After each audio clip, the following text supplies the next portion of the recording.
সি সি নুশুনে ৰাণী, সি নুশুনে মোৰ কথা, সি নুশুনে গান্ধাৰী।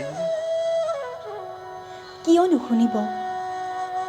মোৰ দুৰ্যোধন অভিমানী হ'লেও অবিবেচক নহয়। আপুনি তাৰ পিতা, আপুনি তাৰ জন্মদাতা। শুনিব মহাৰাজ, আপুনি এবাৰ কৈ চাওক, আপোনাৰ কথা সি নিশ্চয় শুনিব। আৰু তুমিও তাৰ মাতা। পুত্ৰই যদি পিতাৰ কথা শুনে, তেন্তে মাতাৰ কথাও নুশুনাকৈ নাথাকে গান্ধাৰী। মই কিমান চেষ্টা কৰি চালোঁ, কিমান অনুনয় বিনয় কৰিলোঁ, নাই, মোৰ কথা কামতেই নাহিলে। আপুনি এবাৰ কৈ চাওক মহাৰাজ, আপুনি এবাৰ কৈ চাওক। আৰু মই কি বুজোৱা নাই? মই অনুৰোধ কৰিবলৈ বাকী ৰাখিছোৱে বাকী। কত দিন কাষত বহুৱাই কেঁচুৱা ল'ৰাৰ দৰে গাত হাত ফুৰাই ফুৰাই কিমান বুজালো, দুৰ্যোধন যুদ্ধ নকৰিবি, পাণ্ডৱ তোৰ পৰ নহয়। সি মুখ আমোলাই গুচি গ'ল। মোৰ কথা নাৰাখিলে গান্ধাৰী, মোৰ কথা নাৰাখিলে। বিশ্বাস নহয় মহাৰাজ। কি বিশ্বাস নহয় গান্ধাৰী? আপোনাৰ কথা। এফালে পুত্ৰ অবাধ্য, আৰু আনফালে তুমিও দেখিছো এই ধৃতৰাষ্ট্ৰক জন্মান্ধ বুলি, বৃদ্ধ অপদাৰ্থ বুলি বিশ্বাস নকৰিবলৈ শিকিছা গান্ধাৰী। অভিনয় নকৰিব মহাৰাজ। এই কুৰুক্ষেত্ৰ ৰণৰ আপুনিয়েই পিতা। আপুনি এই ৰণৰ বাবে আপুনিয়েই সবাতোকৈ দায়ী। শাস্তি দিয়া ৰাণী, শাস্তি দিয়া। ৰাজেশ্বৰী তুমি, ৰাজমাতা তুমি, শাস্তি দিয়া মোক, শাস্তি দিয়া। 98টা পুত্ৰৰ অকাল মৃত্যু দেখি যাৰ বুকু নকপিল, সেই কাঠচিতীয়া পুৰুষক এই অবলা নাৰীয়ে কি শাস্তি দিব মহাৰাজ? পুত্ৰ শোকত জৰ্জৰিত হবলৈ কৈছা ৰাণী? হৈছো, বহুত দিনৰ আগতেই হৈছো। যিদিনা তুমি কৰুণাময়ী জননীয়ে নিজ গৰ্ভত ধাৰণ কৰা দিব শিশুক গৰ্ভৰ ভিতৰতে লোৰ মুগ্ধৰেৰে মৰিয়াই মাংসপেশীত পৰিণত কৰিছিলা, সেইদিনাই জৰ্জৰিত হৈছো। আজি আৰু অশ্ৰু টুকিবলৈ নাই ৰাণী। অশ্ৰু নদী বৈ শেষ হৈ গ'ল। বুকুৰ চেনেহ নিজৰা শুকাই শিলৰ তলি ওলাই পৰিল,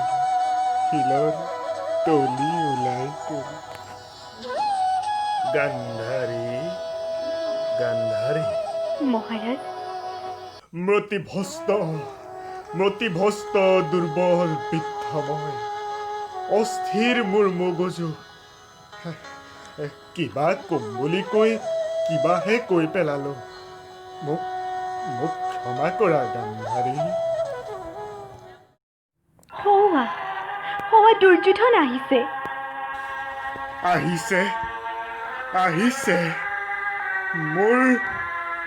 মোৰ ঘূৰাইছে ৰাণী। মই স্থিৰেৰে থাকিব নোৱাৰা হৈছো। মোক লৈ বলা ৰাণী, মোক শয্যালৈ লৈ বলা ৰাণী। আই, মোক বোলে মাতি পঠাইছিলা? মাতিছিলো বোপা। কোৱা, কিয় মতা নাই? আই, তোমাৰ কি হৈছে?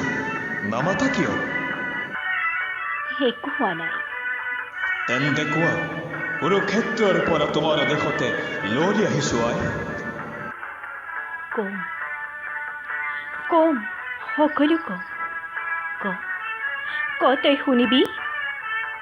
কোনদিনা তোমাৰ অবাধ্য হৈছো আই। তেন্তে তেন্তে এই যুদ্ধ পৰিহাৰ কৰ। মোৰ সকলো গ'ল, মাত্ৰ তই আৰু দুকাখন আছ। এই যুদ্ধ পৰিহাৰ কৰ বাছা। আই আই কিয় সেই একেটা কথাকে ধৰি আছা আই। কিয় ধৰি আছো সুধিছ?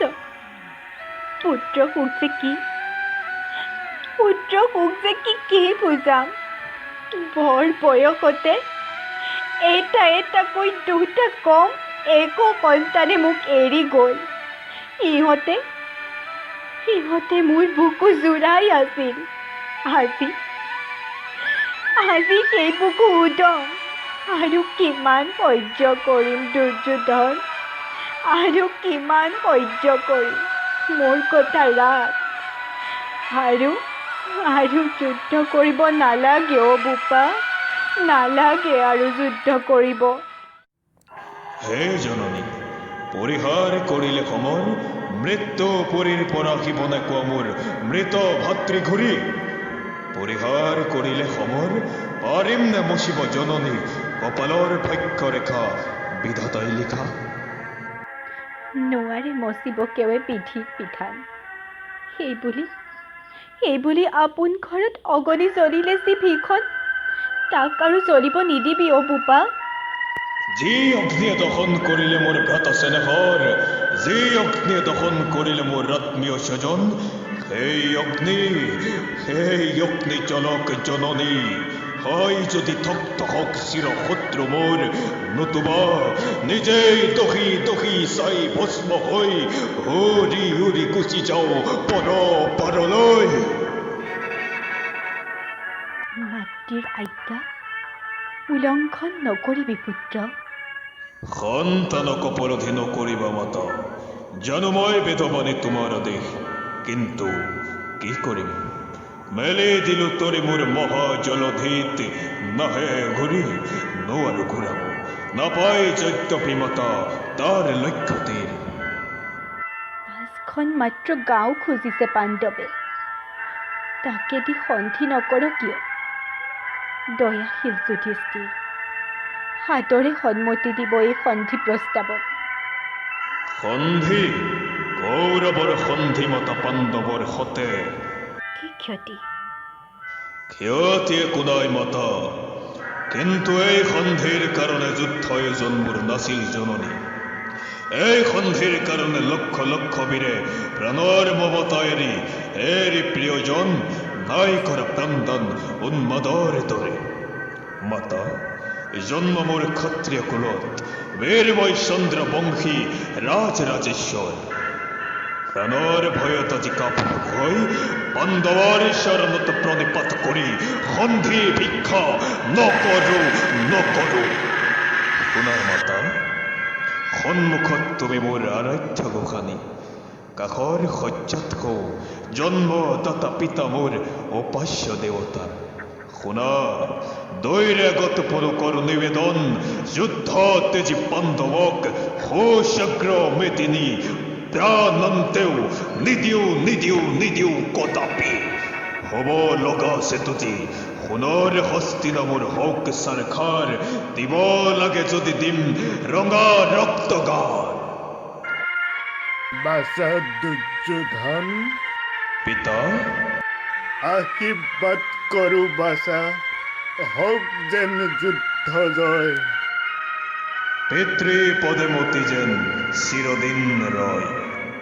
আৰু হ'ল যদি পৰাজয়? তোমাৰ সন্তান মই, নাই মোৰ মৃত্যু।